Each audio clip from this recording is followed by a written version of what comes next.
America में राष्ट्रपति चुनाव की दस्तक तेज हो रही है। राष्ट्रपति जो बाइडेन चुनाव की रेस से बाहर हो गए हैं।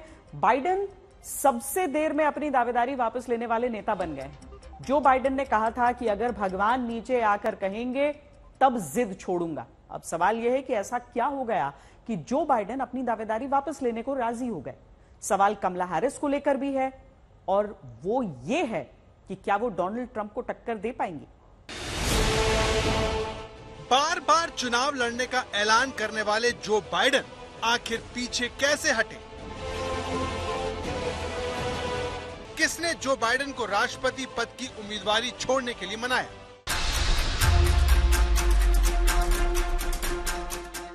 इक्यासी साल के जो बाइडेन की बेचारगी से भरी इन तस्वीरों का असर कहिए या फिर पार्टी का दबाव, जो बाइडेन ने राष्ट्रपति पद की उम्मीदवारी से अपने हाथ पीछे खींच लिए। 28 जून की प्रेसिडेंशियल डिबेट हारने के बाद से ही जो बाइडेन की सेहत और उम्र सबसे बड़ा मुद्दा बन गई थी, जब सारी दुनिया ने सबसे शक्तिशाली देश के नेता को बार बार अपनी बात भूलते हुए देखा।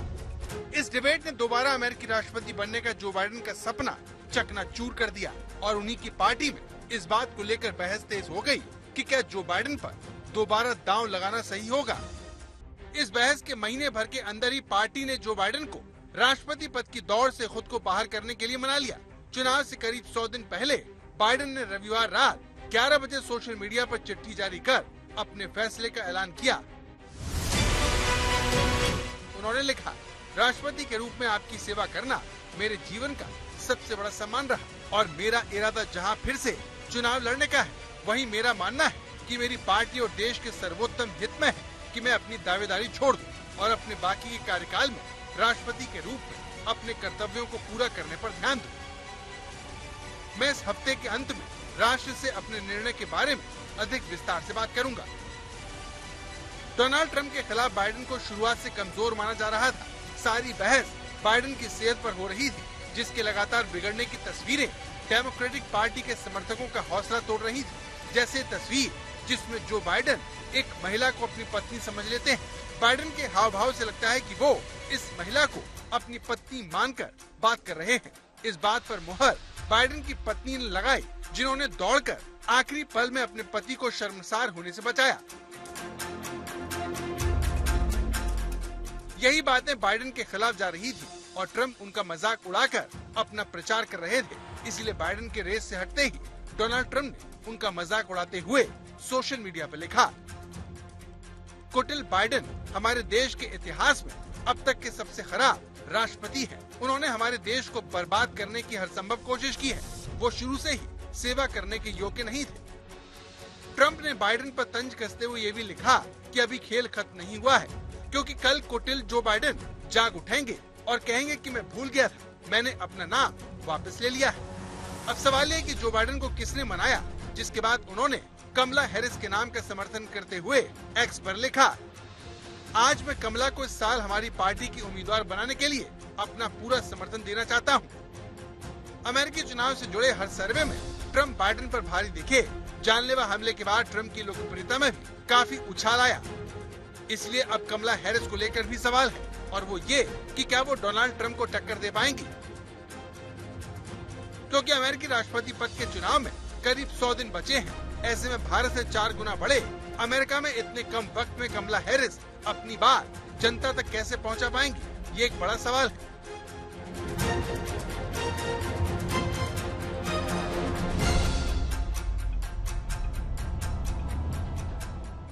तो पार्टी के दबाव में जो बाइडेन पीछे हटे, लेकिन जिस नाम को उन्होंने आगे बढ़ाया उस पर पार्टी की मुहर लगनी अभी बाकी है। भले ही बराक ओबामा की पत्नी मिशेल ओबामा का भी नाम चल रहा हो, लेकिन जानकारों को लगता है कि कमला हैरिस पर दांव लगाकर डेमोक्रेटिक पार्टी चुनाव को एक तरफा होने से रोक सकती है।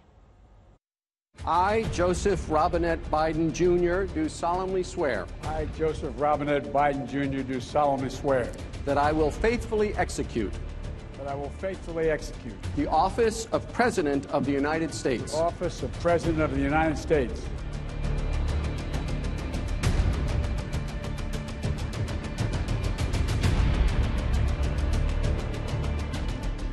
दुनिया ने अमेरिका के राष्ट्रपति को जो बाइडेन जितना गिरते हुए पहले कभी नहीं देखा। बाइडेन कभी अपने विमान एयरफोर्स 1 की सीढ़ियों पर चढ़ते चढ़ते गिर जाते,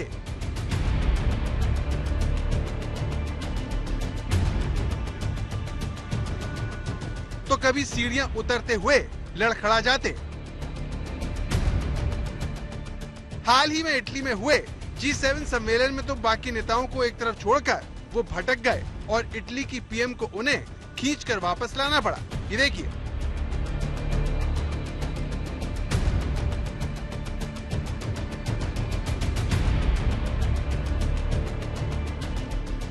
अपनी वायुसेना के नए अफसरों की ग्रेजुएशन सेरेमनी में धराशायी होते हुए उनकी इस तस्वीर ने भी अमेरिकियों को खूब शर्मिंदा किया।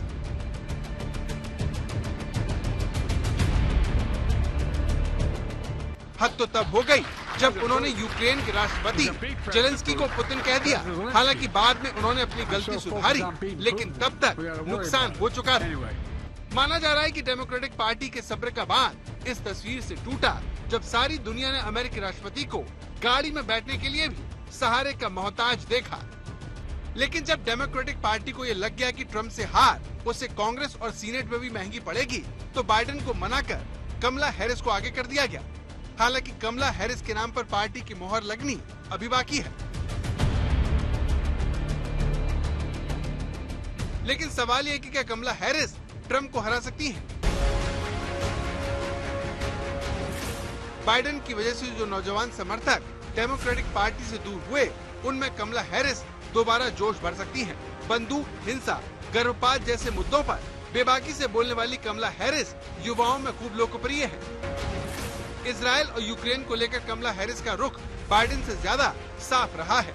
अमेरिका की बड़ी आबादी को लगता है कि वो अंतर्राष्ट्रीय मामलों में मजबूती से जिम्मेदारी निभा सकती है। कमला हैरिस इजराइल समर्थक है और उनके पति यहूदी हैं। ऐसे में इजराइल समर्थक मतदाताओं को भी वो खूब लुभा सकती है।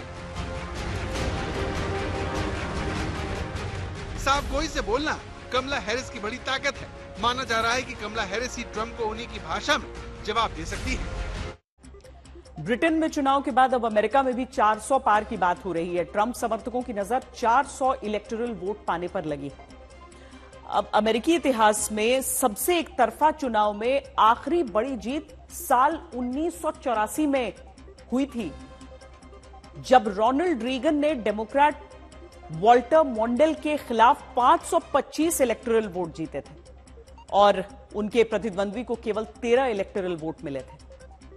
जॉर्ज बुश सीनियर ने भी साल 1988 में माइकल डुकाकिस के खिलाफ 426 इलेक्टोरल वोट हासिल करके भारी जीत हासिल की थी, जिन्हें केवल 111 वोट मिले थे। यह अमेरिकी चुनावी इतिहास के उन 15 उदाहरणों में से है जब किसी पार्टी या उम्मीदवार ने 400 पार हासिल किया।